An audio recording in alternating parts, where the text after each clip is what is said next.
So are you guys ready for the Q&A? Maybe? One person's ready. Just one. I'm not ready. No, we're not ready.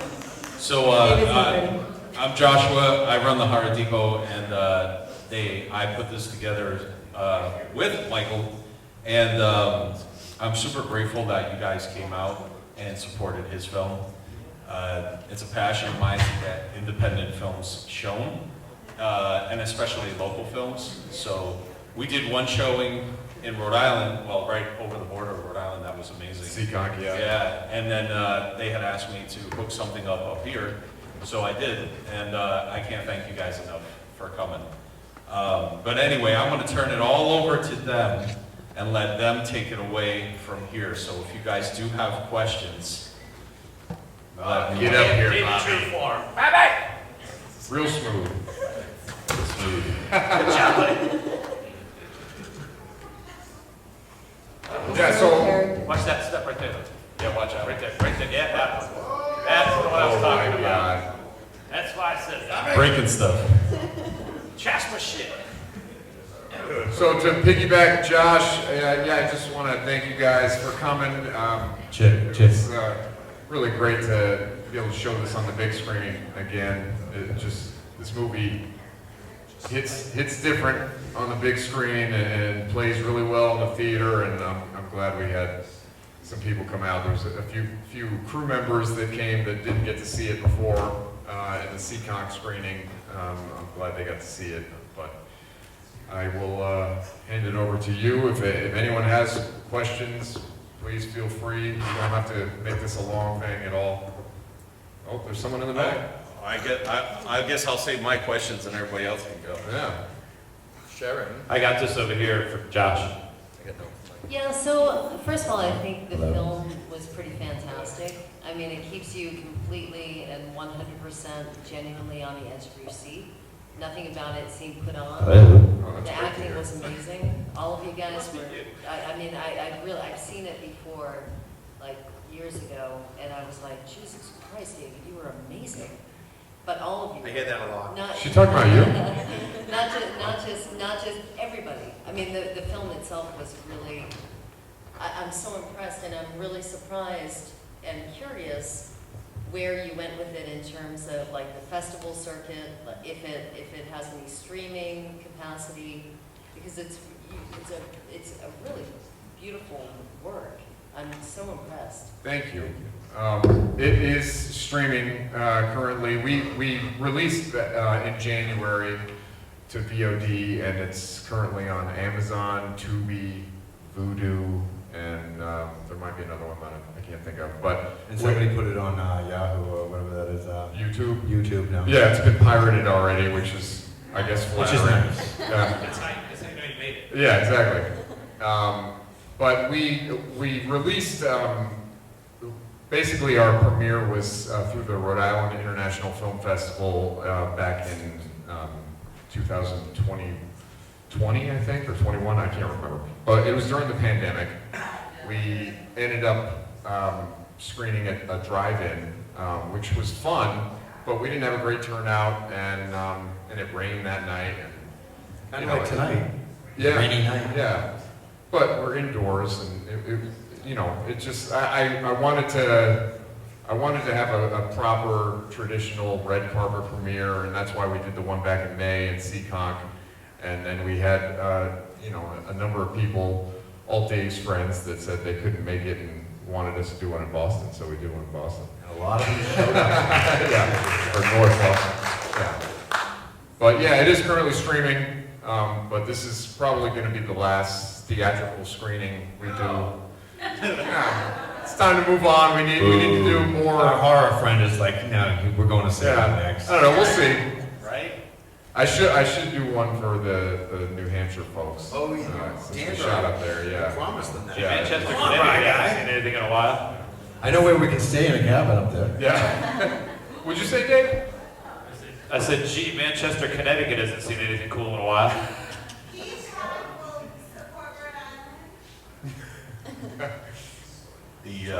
Starting from David on, favorite shot in the movie that you did? was my butt shot, obviously. Did you see my ass? No, I'm kidding. Somebody held it up. It's gotten bigger. Yeah. It's like my fucking ego after this, right? Favorite shot? I don't know, man. Where do you begin? I knew this question was coming. Let's ask the DP. Yeah, let's ask the crew. Josh Seahack in the audience here. Josh is here. Everybody didn't stand know. up, Director of stand up, photography. guys. Yeah. Josh, what's your favorite shot? Director of photography, Josh. I love the scene that me and Mark did. That was just Mark Green, why don't you stand up? Our director's here. I guess where not. we just shot it from from far away. And it was Skater lane. when you guys were in the cars and stopped and you had a fight, and you put them up against the hood. Oh, yeah. How'd that came out? That felt good. Yeah, That was a good bit. yeah. The big wide that. Now that I have the Carried through the whole DP here, scene. what was your actual favorite shot that you did? Oh, that was that one. That one there. Yeah. Yeah. Yeah. Thank you. Yeah, that long kind of sequence. And so, I'm a favorite. You guys go ahead. We go. What was the question? Favorite Favorite shot? shot. Oh, yeah, favorite shot. You could say a favorite scene, I guess, for you. Favorite If I moment, said the favorite- scene where I was drinking the wine, that would be creepy, right? That's creepy as a scene with you. I liked my scene with you. I was frightened, though. I was nervous that day. Yeah, me too. Why? I didn't want to meet her the day before. I'm like, I don't want to I meet know. her. But she was at the campfire. You do. Favorite scene. God. The first day, Rye Guy and I talk about this. Mhm. When the car was broken down, that was our first day of shooting. That was just like Yeah. something special that day. Yeah, that's one of my favorite scenes. I think the acting is pretty spot on. You really nailed it in that scene. There's a lot going on. It's a tough one. With all the characters there, all 4 characters are there together, and but I feel like it plays really well. I like a lot of the scenes where there's a little bit of improv in there that were kind of, like the campfire bit. Campfire was fun. Yeah. It was the campfire. When Sean is trying to get us out of there, and you're like, Let's get that fire. yeah, let's get that fire going. That was- It's fun. So. Oh, there's. He's dead though, so we have to do a prequel. Oh, I don't need to Good be- point though, because everyone's like, that was the whole point was. Kind of like Sean, when it looked like I shot him in the head and then I'll begin. I'll be even more pissed off. That's great. So I think one point was that Rye Guy wanted to make was, we don't know if I was eaten alive or if the police got there. This is cool. You know What is your to go thoughts? first. Sequel. Coyote got me. What else? Joshua, you got someone back there? Yeah, the best endings are the ones you gotta figure out yourself. How many times did you guys have to throw the camera in the beginning of the movie at the sign? Oh, I nailed it on the first try. He did. First shot. Oh, yeah. Bye, guy. Absolutely. I think I did, right? Yeah? We had to because we only had one thing to break. Oh, I had a couple cameras, but we nailed on the first one. Yeah. Congratulations, all of you. That was very entertaining. Just wondering what inspired you, Michael, to write this. Is it based on anything that's happened? No, but in all honesty. It's an autobiography. Yeah. In all honesty, what drew you to write this? I feel like this is so repetitive. I've said it so many times in writing in articles, but it all started with a location, my family's cabin in New Hampshire. My aunt and uncle are here tonight, and I always knew that they would be very supportive of me shooting a movie up there. I mean, they have a lot of land, and not only the cabin, but they have a neighbor up the road who he owns the shittier of the 2 cabins. The cabinette, Perfect we for like us. to call it, yeah. Or a pond. It was actually an abandoned cabin. He didn't live there anymore. But I've always loved like true crime shows, and we kind of, I had been influenced by a couple particular episodes of true crime shows, and Under the Influenced. yeah. But basically, the location was the main inspiration, and kind of just wanted to create a story that I knew we could do within our means. Something I knew was going to be low budget, so I was, wrote something that was going to be a small cast, but I knew we could bring people up there and house them and shoot something that, I wanted to think was going to be simple. It wasn't simple. It was a really tight schedule, and it was a challenge, but I think everyone really nailed it. Weather played an issue too. We had rain, we had snow. Oh yeah, we had every element there was. It snowed at one point, yeah. The hot tub scene. The hot tub So scene. cool. The hot tub, you can tell when you watch it that it was raining, but it actually snowed at one At the end, when we were walking Yeah. away. Yeah. Did you see what I was telling you guys about? Did you see what I was asking you guys No, about? I was You looking saw for what it. I was you- looking for you it. didn't see that? I didn't see the shiver. Ah. Yeah. So if you look close enough, when it actually comes, I thought it was over the girl, that's actually over the guy. One of them, you see them shiver when it's supposed to be in a hot tub. Yeah. And that's because you explained that, what it was, you guys had to refill So that thing, and it when wasn't they- quite hot? No, well, what happened was we filmed the scene where the guy loses his cookies, lightweight, and so we had to drain the hot tub. So we had to fill the hot tub with cold water an hour before we filmed. So yeah, Well, the hot tub was warm, but it was cold outside and it was raining. wasn't that We were sitting in it for a while, setting up new shots and in between It wasn't hot takes. tub. It was like bathtub. Yeah. Yeah. The ocean was cold, I'm telling you. Yes. I got a question now. So, what was the significance with the coyotes? And also a second question, how many squats did you do, David, to get your ass like that with that moonlight shot? I'll let you take that one first. The coyotes, if you saw throughout the whole thing, we No, you answer the question about the squats.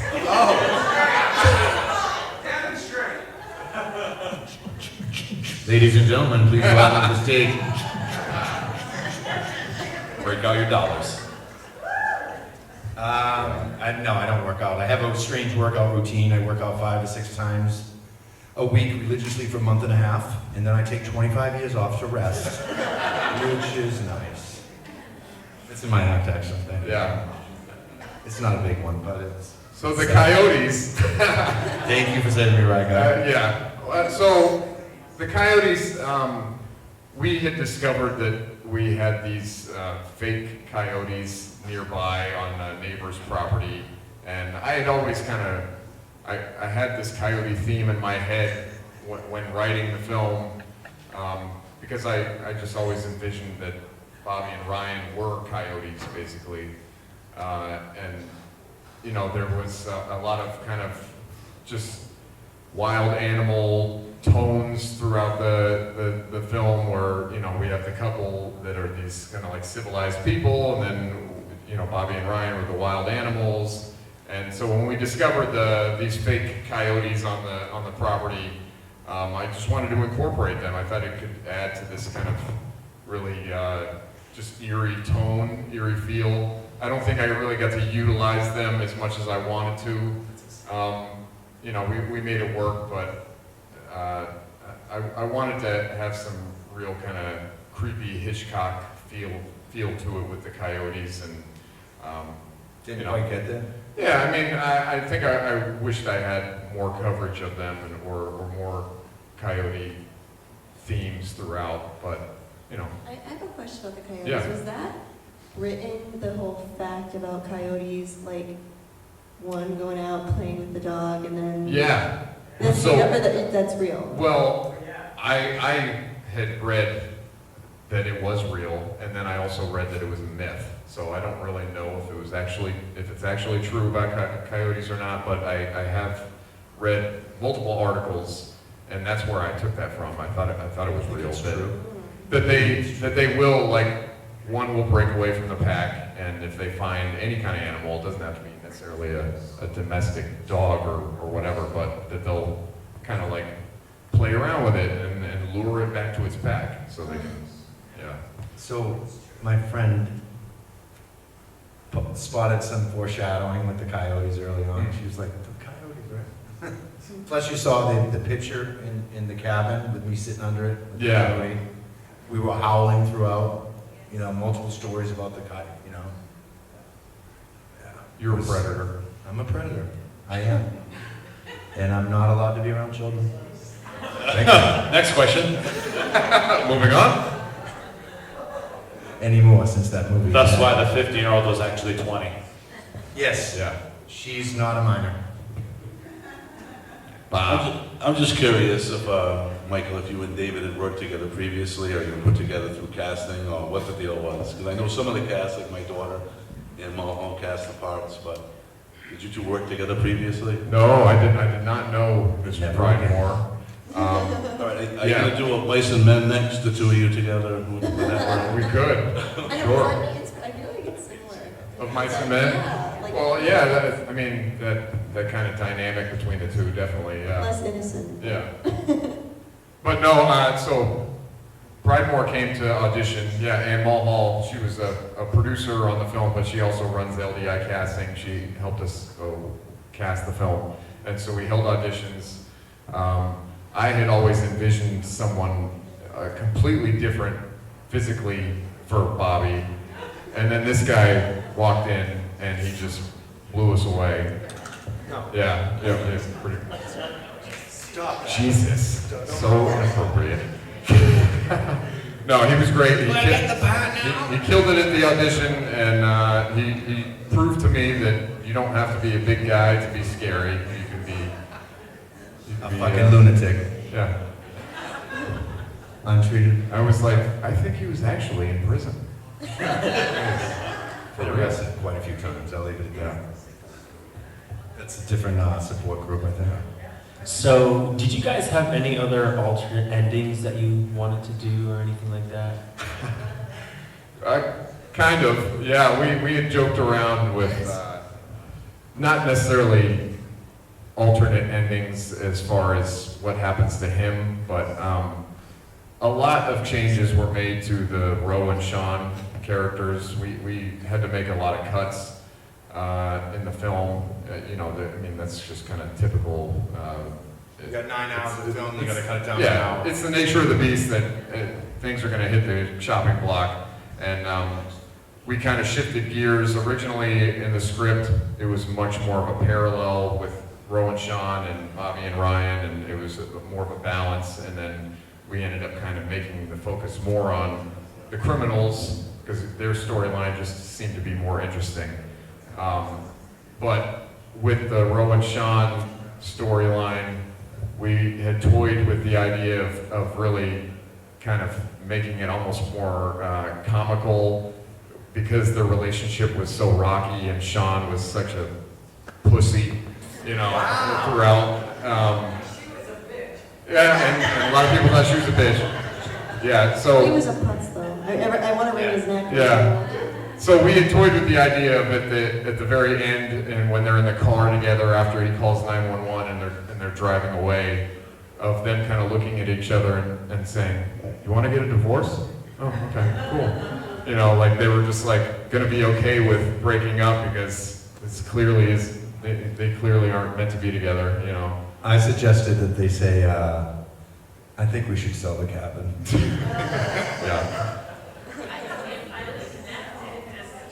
Yeah. Yeah. Well, and that's what we ended up going with. Yes. No, someone else, please. Sharon. Yell it out, Sharon. You guys gave such great performances, and seeing it like sort of on a smaller screen and then seeing it on the big screen twice, I've just picked up so much more like nuances of what you guys both did. And so my question is like, you both as actors, like what are your process? What's your process like? And what was it like on this film? Because I know you guys are both like very lighthearted people, but you tackle some like really heavy lifting scenes in this film. And just like, what was that like? Were you keeping it sort of bubbling in between takes? Were you just sort of, you flip a switch and go? Were you, you just said like there was some improvisation happening, so I was just curious how that all fit together. A little ad-libbing here Great. and there. Well, when we were shooting in New Hampshire, Pridemore made me stay up super late at night to run lines with him all the time. And we did really connect that way, and because like I said, I didn't know him prior to the shooting. And so we definitely bonded, but you know, because stupid me also was directing and producing this thing, I would find myself up at 3:30 in the morning when we had a call time of like 7. And like, I gotta go to bed, man. Well, no, he wrote it, but he hadn't read it because he was doing 100 different things. He's like, dude, I don't even know what scene. Yeah, I needed to memorize my lines, so yeah, we would run it together, and I mean, I don't know, I feel like we just clicked and had a good chemistry, and you know, I tried to keep it loose when we were shooting. You know, I wasn't one of those directors that was like, this is, you know, my words. You know, like I tried to make it open as long as we were, you know, hitting the scene, beginning, middle, and end, what we were trying to get. But I felt like we pretty much did end up sticking with the script, mostly. I mean, we added little things in here and there to make it more natural, but we kind of just clicked, right? I don't know, what do you think? I think I looked down the lens of the camera at one point and realized that I'm fucking insane. And I basically showed He wasn't up. acting, folks. I showed up and winged it. That was him. Winging it. So I'd like to ask the same question to Scout, because she played such a vulnerable young character. And let's face it, it was kind of creepy when he was like all over you. And how did you prepare for that? She had mace. Yes, yeah, no, I took a self-defense class. No, I don't know. I mean, obviously it was a very safe set, and they made sure I felt very comfortable, as comfortable as you can get with sitting on this guy's lap. But yeah, I mean, it was a very safe environment, and I just kind of did my thing. You know, I was saying even the scene with Ro, like it depicts, I feel like, that situation very well. Like, yeah. And yeah, I don't know how one prepares for it, just kind of wing it.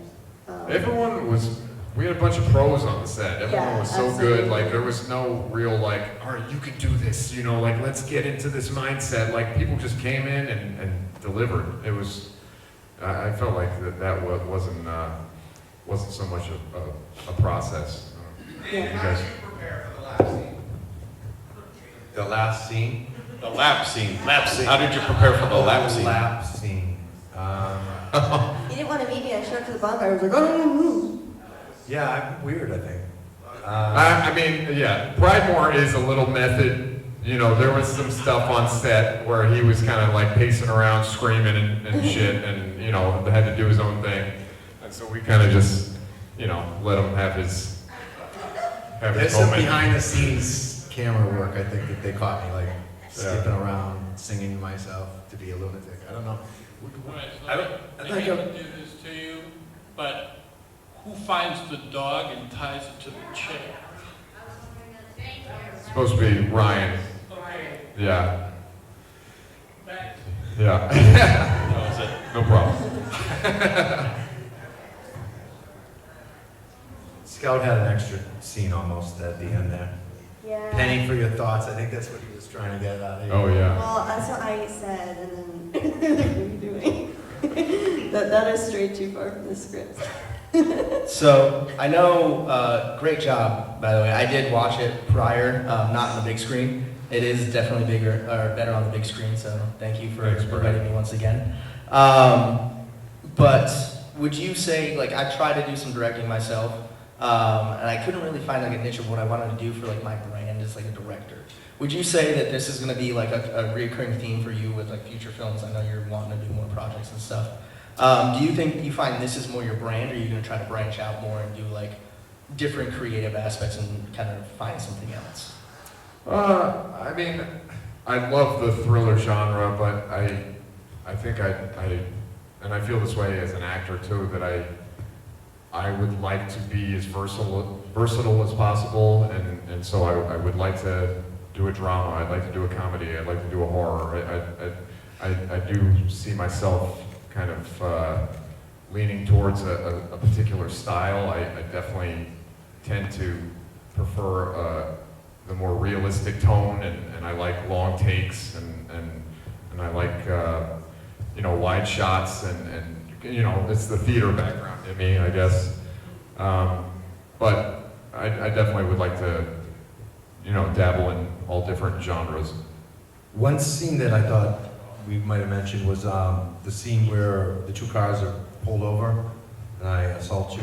Mm-hmm. And we shot that from across the street. Mark, was it like a specific lens? It was one take, yeah. It was just a longer lens. Yeah. I thought it was like an interesting choice, though, like he wanted to create distance. Yeah. I don't know, I brought that up. Thank you. Well, So I screwed your name up, Mark. I pictured that scene being, we didn't do this, this is just, the filmmaking process, especially when it's low budget and it's a really tight schedule, and it didn't, everything didn't go as originally planned, but I had wanted to have this kind of voyeuristic feeling throughout the film, where we had these really long shots, not necessarily, it didn't necessarily have to be where we didn't cut, but I wanted long moments in scenes where there was like just that uncomfortable, awkward feeling, where you don't know what's going to happen next, but something's going to happen, and I wanted, to really push that kind of fly on the wall feeling for the audience, so I felt like that particular scene that you brought up really worked with just staying wide from across the street. It's like, passing a car accident on the side of the road. Anybody does that, because there's usually close-ups, there's usually over the shoulders, two shots, all this other stuff, but there was a lot of, the more I saw that, there was a lot of interesting angles and stuff, guys. Good job. Yeah. I love the little humor bits throughout the movie too. Yeah, did you guys Even find after the like comedy? he just massacre a family, he's like, you didn't even tell them my name. Oh, I know. It's dark as it gets, like there's still those funny moments. You gotta have that, because that's life. real, that's life, yeah. It's natural. Especially when... One back here, next to Sean over here. Hey, how's it going? Hi. First of all, I just got to say, a lot of people spend their entire careers doing music videos, commercials, videos, and the thing I hear the most is, we got to make a movie one day, but they never do it.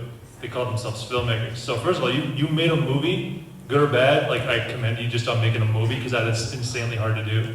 So just well done on making an actual movie, not just a movie, but a quality movie. Like, that was very watchable. So props to that. Thank you very much. Yeah. It means a lot. Appreciate it. I know this is a cocky thing to say, but Sean told me to say it. I'm also a director. I know how insanely hard it is just on the pre-production phase, just deciding what genre you're going to stick in, and then writing to it or directing to it, especially if that's horror. Did you ever have a moment during pre-production or shooting phase where you were not sure if you're staying in the intended genre, or was there any struggle, like, this is a horror, we have to make sure that it stays a horror? Did that ever come up? Yeah, it did. Because in my head, I had really wanted to stick with, stick with thriller. Like, I didn't want people to think it was a horror, because I didn't want people to be disappointed, because it's, I mean, it even goes all the way to when we distribute, when we got distribution for the film, where I can't remember if it's the sales agent or the distributor, but a trailer was made for the film by our distributor, and it was very just action based, and they picked all the action moments in the film and cut together this trailer, and it looked great, but that's not what the movie is. This movie is way more of a slow burn, almost drama in a way. I mean, I was really trying to originally push the suspense and almost have this more Hitchcockian feel to it, and it, it is what it is. But I didn't want to, I just didn't want to sway people in one direction, the audience, wise, and make them think that they were getting into this like really intense horror that had all this violence and blood and all these kills, when that's not what the movie is. I tried to make it into a comedy at some point. Yeah. Well, and I, like I said earlier, I like the realism feel of so I wanted to incorporate comedy in the script. I just felt like it added to the awkwardness and things like that, but I definitely didn't want it to, we made cuts in the film and did different things once we saw the rough cut to kind of like stay on track with the genre we were going for, because I didn't want it to be misconstrued, I guess. You had enough footage to make it a comedy if you wanted to. Yeah. Sharon, did you have a question? Well, I do. Actually, two of the questions were answered. First of all, I think, I'm sorry, I don't know your name. But Scout. you were great. Scout, thank you so much. What's your name? Sal? Scout, like Girl Scout. Scout, you were fantastic. Thank you so much. She looked really frightened, didn't she? She was. Thank you. My second question was about the dog. My second question was also about the dog, but you guys answered it. My third question is, do you have anything planned? Like, have you started any new projects since this? Yeah, we have, we haven't started shooting any new projects. I did a short film recently that's in a couple of festivals, but as far as the next feature, we have a couple of scripts, and we have been trying to find funding. It's a long process and it has been tough. We actually kind of put one script to the back burner because I think it deserves a larger budget, and we're in the process of writing another feature that I think we could do for much cheaper, that will be like a horror comedy, because we have a great location for it. So we're still writing that, but yeah, everything is in the very early stages right now, but I'm hoping to get something going soon. What's the name of the short? The short is called Time, Space, Motion, and Kissing. It's actually a play that I did with a theater company that I work with frequently, and it's a drama. It all takes place in a bar, and it was a great play. I just fell in love with it, and I asked the writer if I could turn it into a short film, and he gave me his blessing, and so we shot it in this bar, and to stay true to the theater piece, we did it all in one single take, and so it's like an 18-minute short film that kind of just like floats throughout this bar, and it's a really sweet, touching story. But yeah, we screened at the Shauna Shea Film Festival, and I think next weekend we're going to be at this film festival out of Boston, the Screaming Ostrich Film Festival. It's a small festival, but yeah, it's a nice little piece. So another question for you. As the director, you always have a certain vision of what you want the work to become. Did that conflict once you were also acting in it? Because I know there's a lot of prep and a lot of writing and everything else that goes into it as a director and a writer. And then when you get into it, it can totally change once you're on the inside of the film as the actor. So did that affect the way you acted, the way you wanted the film to go, the direction you wanted it to go in? Sure, just only because I would never wear that many hats on a production again. I totally regret directing it, and my preference on future films would be that I'm an actor and a producer, maybe the writer, but even the writing is not something that I need to be the one to do. But having to, it was unofficial, but I had some very trustworthy crew members, my first AD especially, on this film, that I kind of wanted to be my assistant director as well. We weren't necessarily calling it a co-direction film, but I can't direct myself, and I didn't want to direct myself. I think that's would not benefit the production, And so I made sure people were kind of looking over the decisions I was making because I couldn't see everything. It's too much. I don't like seeing plays that have the actor, writer, and director all, you know, that many, you know, a person doing that many jobs. I just think something is going to be lacking. So, yeah, I wouldn't do that again. So if your AD's here, how was it wrangling everybody? Piece of cake, yeah. Yeah, this is my first AD, Mr. Mark Green, next to our DP, Josh. He was fantastic. I'm sorry. I know you didn't want to talk. Wasn't trying to bring you in. Yeah, that was the AD, everybody. Yeah. Give him a round of applause, the AD. Did anybody else have anything before we wrap up? Yeah, what's it always about tall, dark, and handsome? You know what I mean? It's never short, pale, and freckled. You know what I mean? Oh, sorry, that's probably your favorite. Rodney Dangerfield? Actually, we never got to what her favorite scene was. I mean, obviously, Yes, you Gal. only had a couple, but what was your actual favorite scene in the movie? We never circled back to you. I think Penny's scenes are great. But no, I love the shot where you get out of the hot tub and you howl because you can see like the fog, like the smoke from like the cold. And I just think it's a very aesthetic shot. There's a lot of aesthetic shots throughout the movie, which I realized like this time around, which is very cool. Every time I see it, I find some angles that I'm like, Yeah, wow. even the drone shots were just great. But yet not shivering in the hot tub like I showed you, you did. You'll see it next time. I will. He's telling everyone, oh, it was fine. It wasn't. It was barely lukewarm. I just remember being cold because we were sitting in there for a long time and it was raining and the rain was cold, but I felt like the hot tub was warm. Why do you think I came up with the line, hey, right guy, I can hold my breath for almost 30 seconds? I did another movie, and I got killed and I had to like go under the water. Yeah. Mother Android, it was, Oh. yeah, and it was, what was it? I don't know. It's like this guy that wanted to get through the gate, and I get killed. Spoiler And alert. I lost a lead role in a movie because I had two things going on this week that they really needed me, and this was a Miramax film. So then when it came out, you couldn't even see me. I was like a mile away, and I can't even use any of the footage. I'm like, oh, see how that worked out. Their loss. Anybody else before we wrap up? Once again, thank you everyone for coming out. Yes, thank you. Thank you guys so much. It really means the world to have an audience seat again.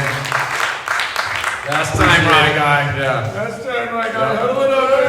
Love you guys. Yes. If you didn't get a T-shirt or a poster or anything, we got some outside, but other than that, yeah. If you really like the movie, we have a link tree. Go on to either one. All of our Facebooks, there's link trees. Yeah. Send the link to your friends and say you gotta check out this movie. Share the wealth. Also, guys, there's a Lifetime movie coming out this Oh, Thursday yes, please. that Come on. I have the role of Harper in, and it's with Jonathan Lipnicki. He was the really cute kid in Jerry Maguire. So Yay! that's this He's all Thursday. grown up now. And she's got a video that her boyfriend directed recently. That's true. It's coming out Friday the 13th. I got For you. you, I Scout. got you. Awesome. Thank you. Good. Thanks again, guys.